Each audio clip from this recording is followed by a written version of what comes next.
Hey guys, welcome back to my channel. और आज हम बात करने वाले हैं कि डीनो में मॉड्यूल्स कैसे काम करते हैं और डीनो कैचिंग कॉन्सेप्ट को भी डिस्कस करेंगे। अगर आपने पहले Node.js को नहीं समझा है तो ये टॉपिक थोड़ा सा कंफ्यूजिंग होने वाला है। आपका ब्रेन थोड़ा सा कहते नहीं इसकी तरह बम्बार्ड हो जाएगा, बट आपको डरने की ज़रूरत नहीं है। मैं आपको एक हिंदी लैंग्वेज में कम्प्लीटली समझाऊंगा कि डीनो के मॉड्यूल्स कैसे काम करते हैं और इनको कंपेयर करेंगे हम Node.js के मॉड्यूल्स के सिस्टम से, और भी ये भी डिस्कस करेंगे कि डीनो कैचिंग कॉन्सेप्ट क्या है। So without any further ado, let's begin.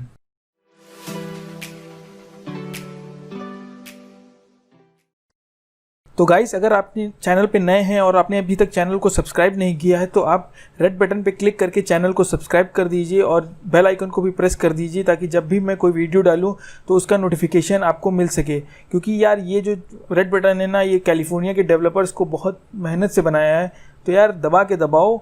और चलिए शुरू करते हैं और डिस्कस करते हैं आज के टॉपिक डीनो के रिलेटेड। तो गाइस, VS कोड पे हम कोड लिखने से पहले हम इस कॉन्सेप्ट को समझना चाहेंगे कि मॉड्यूल बेसिकली होते क्या हैं और मॉड्यूल सिस्टम क्या होते हैं। नाउ अगर मैं इस वेबसाइट के थ्रू जाऊं, जो कि एक वेबसाइट है, ब्लॉग है राइजिंग स्टैक का, इन्होंने समझाया है कि मॉड्यूल जो होते हैं वो फंडामेंटल बिल्डिंग ब्लॉक होते हैं किसी भी कोड स्ट्रक्चर को।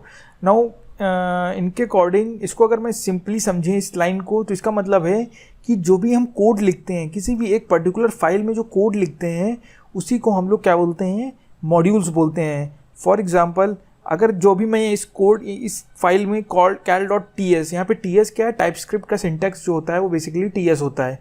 नाउ जो भी हम कोड इनमें लिखेंगे वो एज अ मॉड्यूल ट्रीट होगा। For example cal.ts, now cal.ts में मैंने कुछ कोड लिखा, वो जब मैं इंपोर्ट करूँगा mod.ts में, उस फंक्शनैलिटी को जब मैं एक्सपोर्ट करूँगा और इसको यूटिलाइज़ करूँगा mod.ts में, तो जो cal.ts है वो एक मॉड्यूल की तरह बिहेव करेगा। तो मॉड्यूल जो बेसिकली होता है वो फंडामेंटल बिल्डिंग ब्लॉक स्ट्रक्चर होता है किसी भी कोड को समझने के लिए। नाउ मॉड्यूल सिस्टम क्या होता है? मॉड्यूल सिस्टम जो होता है वो हमारे कोड को कैसे ऑर्गेनाइज करना है, कौन सी एसेट है, इंफॉर्मेशन है, एसेंशियल इंफॉर्मेशन है जिसको हाइड करना है, कौन सी इंफॉर्मेशन को मुझे एक्सपोज करना है, तो ये सब हम मॉड्यूल के थ्रू कर सकते हैं। और मॉड्यूल सिस्टम के थ्रू हम दो मॉड्यूल्स को कम्युनिकेट करा सकते हैं। किसी की एक मॉड्यूल की फ़ीचर को हम दूसरी मॉड्यूल की फ़ीचर को यूटिलाइज़ कर सकते हैं। तो ये सब चीज़ें हम कर सकते हैं। नाउ जावा स्क्रिप्ट में दो फेमस मॉड्यूल सिस्टम्स हैं, एक है आपका ES मॉड्यूल सिस्टम और दूसरा है आपका common JS module system. Now in दोनों में डिफरेंस क्या है? कॉमन JS मॉड्यूल सिस्टम जो है जिसको जावा स्क्रिप्ट नहीं समझता है ना, बट ES मॉड्यूल सिस्टम है उसको जावा स्क्रिप्ट समझता है, उसकी सिंटैक्सेस को जावा स्क्रिप्ट समझता है। तो अगर आपने कभी रिएक्ट का कोड लिखा हो तो उसमें हम लोग लिखते हैं कि import asterisk from this particular library. तो जो हम लोग ये लिखते हैं ये बेसिकली ES मॉड्यूल सिस्टम है। और अगर आपने कभी नोड के साथ काम किया तो उसमें हम लोग इंपोर्ट कराने के लिए रिक्वायर करते हैं, लिखते हैं। तो जो रिक्वायर है वो बेसिकली क्या है, हमारा Node.js का मॉड्यूल सिस्टम है। फॉर एग्जांपल, अगर आपने कभी Node.js में किसी मॉड्यूल को इंपोर्ट कराया तो उसमें हम लोग लिखते हैं कॉन्स्ट, फॉर एग्जांपल मॉड दे दिया मैंने, रिक्वायर लिखते हैं। और फिर हम लोग क्या करते हैं, जो भी हमें पैकेज का नाम लिखना होता है, नोड या फिर कुछ भी इंपोर्ट कराना होता है तो उसका हम लोग इस्तेमाल करते हैं।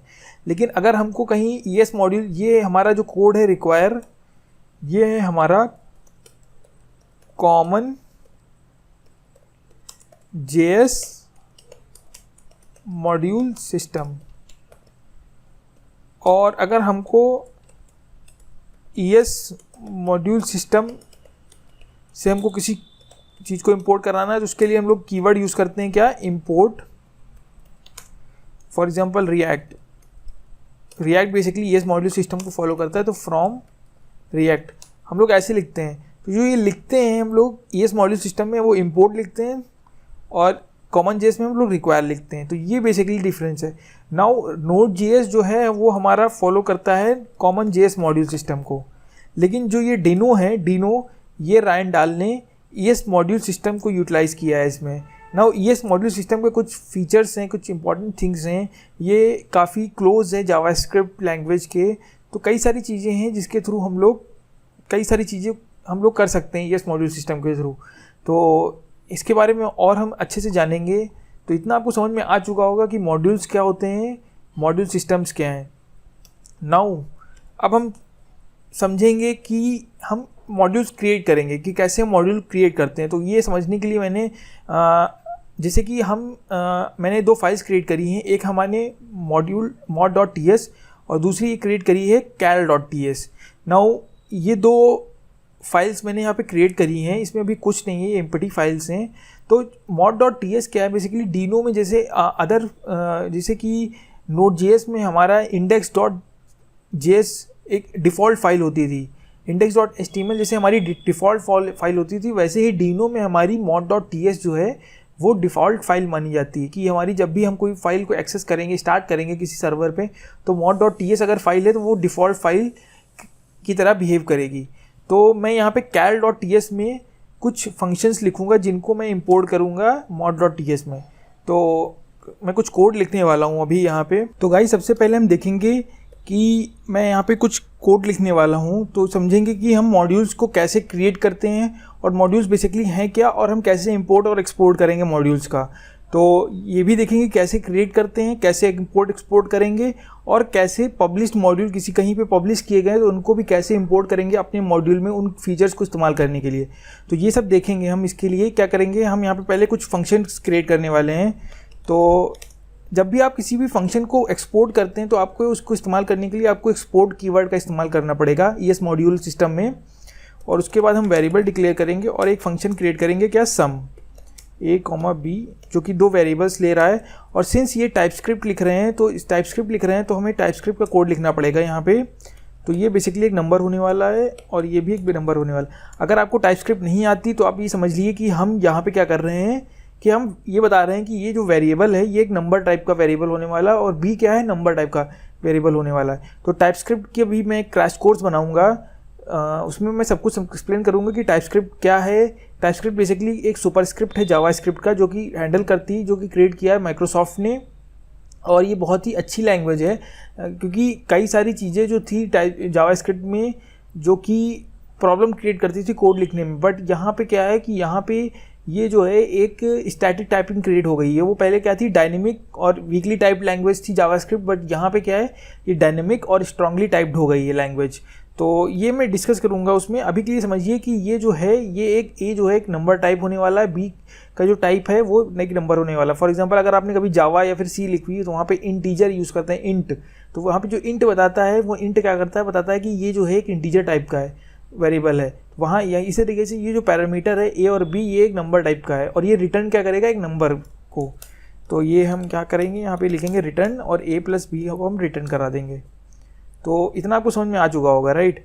अब हम इसको, ये क्या है, ये एक मेरा मॉड्यूल है, ये क्या है, एक मेरा मॉड्यूल बन चुका है जो कि एक सम नाम के फंक्शन को एक्सपोर्ट कर रहा है mod.ts के लिए। तो हम इसको इंपोर्ट कराने के लिए क्या करेंगे, हम यहाँ पे लिखेंगे इंपोर्ट और यहाँ पे हम अपनी सम का नाम लिखेंगे जो भी फंक्शन हम इंपोर्ट करा रहे हैं फ्रॉम।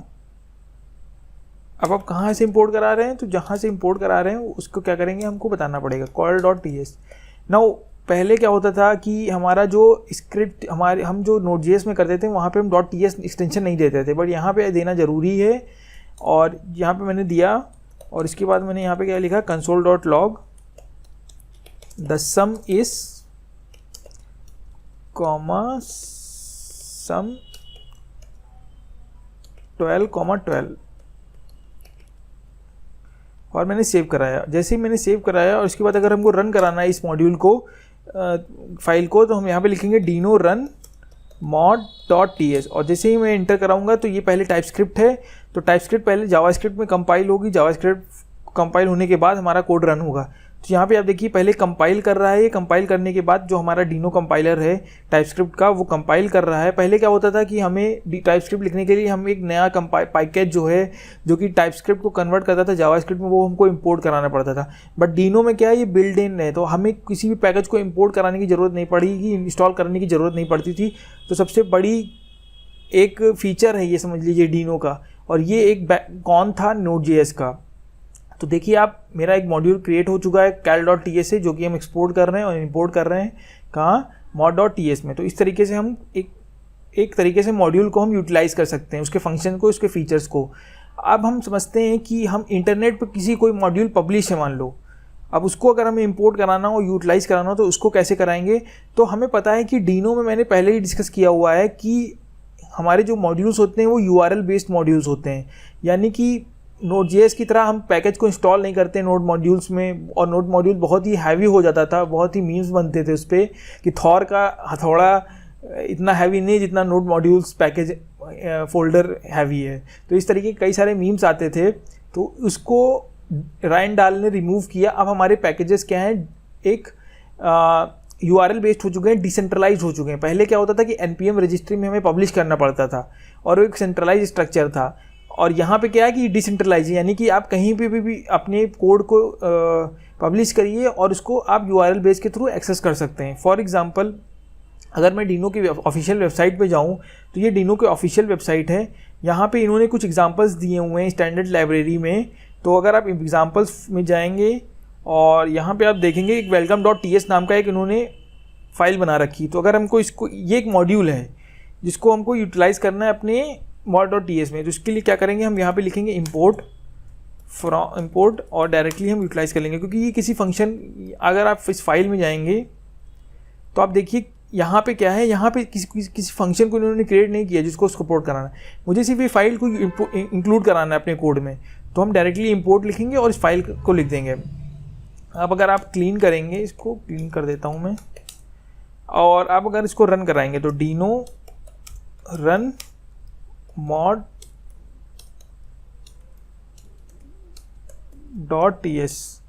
तो ये कंपाइल हो रही है, कंपाइल होने के बाद रन कराएगी। लेकिन अगर आप पहली बार कर रहे हैं, जब आप पहली बार कर रहे हैं तो इस मॉड्यूल को पहले वो इंस्टॉल करेगा, डाउनलोड करेगा। तो यहाँ पे आप कंपाइल से पहले लिख कर के लाइन आएगी डाउनलोड, और फिर इस मॉड्यूल को वो डाउनलोड करेगा।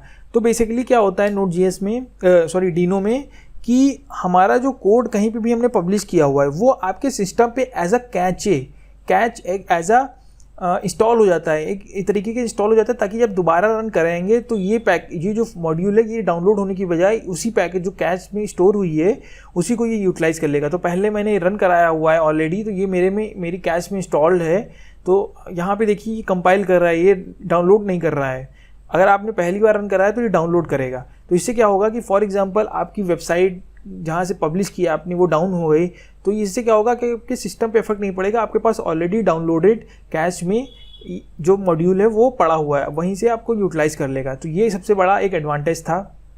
नाउ इसी को हम, जो ये डाउनलोड होकर के कैश में आ जाती, इसी को हम लोग बोलते हैं Dino catching. Dino catching concept यही है कि हमारा जो मॉड्यूल है वो कैच के फॉर्म में आ जाता है। अभी कहाँ आता है इसके लिए भी हम डिस्कस करेंगे। तो अगर मैं ऑफिशियल वेबसाइट पे जाऊँ, डीनो की जो मैनुअल है, और अगर आप देखें linking to third party code, इसमें इन्होंने बताया हुआ है, अगर मैं कोड को यहाँ पे नीचे करूँ तो Dino catches remote imports in a special directory specified by Dino underscore डर एनवायरनमेंट वेरिएबल।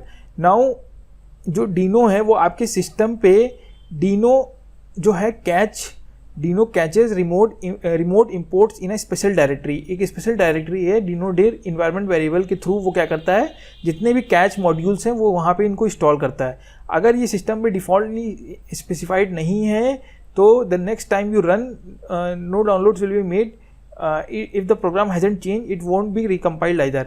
यानी कि डीनो डेर में आपका जो इन्वायरमेंट वेरिएबल है उसमें जो भी स्पेशल डायरेक्टरी है, जो भी स्पेसिफाई की गई है स्पेशल डायरेक्टरी, वहाँ पे ये इंस्टॉल करता है। अब अगर आप विंडोज़ में हैं तो आप इस कमांड के थ्रू, आप इस पाथ के थ्रू आप इसको इंस्टॉल कर सकते हैं। फॉर एग्जांपल अगर आप विंडोज़ में तो आप इस पर क्लिक कीजिए और यहाँ पे लिखिए स्टार्ट और इस पाथ को पेस्ट कर दीजिए और इंटर करेंगे तो आपका वो फोल्डर खुल जाएगा। तो आप ये देखिए यहाँ पे ये फोल्डर खुल गया है। अब देखिए डीनो नाम का एक यहाँ पे फोल्डर खुल चुका है।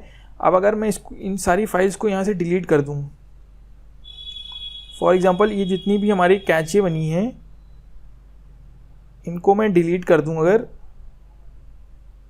तो ये डिलीट हो रही हैं, जब तक ये डिलीट हो गई देखिए। अब अगर मैं क्लीन करूँ इसको और इसके बाद मैं दोबारा रन कर रहा हूँ डीनो रन mod.ts, तो ये देखिए डाउनलोड कर रहा है। डाउनलोड करने के बाद वार्निंग एक मास्टर ब्रांच से बनी, फिर कंप्लीट कंपाइल हुआ और उसके बाद एक देखिए वेलकम टू डीनो आ गया और उसके बाद मेरा सम आ गया। अब अगर मैं अगेन अपनी डायरेक्टरी में जाऊं और मैं चेक करूं तो देखिए डिपेंडेंसीज मेरी यहाँ पे डाउनलोड हो चुकी हैं।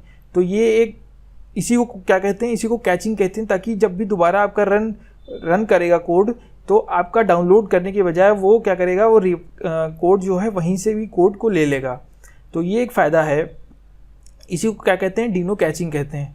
अब अगर आप चाहते हैं कि ये डीनो डर जो है आप खुद सेट करना चाहते हैं, आप चाहते हैं कि इस डायरेक्टरी पे ना जाए, जो भी हमने कोड यहाँ पे लिखा है वो उस डायरेक्टरी में न जाए, आप खुद अपनी एक डीनो डायरेक्टरी सेट करना चाहते हैं तो आप ये भी कर सकते हैं। फॉर एग्जांपल अगर मैं यहाँ पे एक फ़ोल्डर क्रिएट करूँ डीनो डेर नाम से, डीनो_डेर नाम से, और आप चाहते हैं कि जो भी मॉड्यूल हमारा इंस्टॉल हो वो इसी फोल्डर के अंदर मॉड्यूल जो है वो हमारा कैचे इसी के अंदर के बने, तो ये फाइल कह रहा है कि can not create TypeScript compiler cache location Deno dir gen, कुछ कंपाइलेशन इशू हो रहा है यहाँ पे। तो लेट मी सी, सेट डीनो_डर और इसका पाथ दूँ अगर मैं, तो डीनो_डर नाम का फोल्डर बनाया है, क्लीन करें। अब आप देखिए मेरा क्या है, डीनो डर मॉड्यूल्स जो है ये कंपाइल हो गया। कंपाइल होने के बाद आप अगर इसको खोलेंगे, ओपन करेंगे इस फोल्डर को, तो आप देखिए यहाँ पे क्या है, मेरा जो भी डिपेंडेंसीज थी, जो भी हमारा मॉड्यूल कैचे था वो यहाँ पे इंस्टॉल हो चुका है। तो एक ये फ़ायदा है आपका, कैसे आप सेट कर सकते हैं, कैसे आप डीनो कैचिंग में अपना कोड को इंस्टॉल कर सकते हैं। तो एक ये बहुत ही ज़्यादा अच्छा है।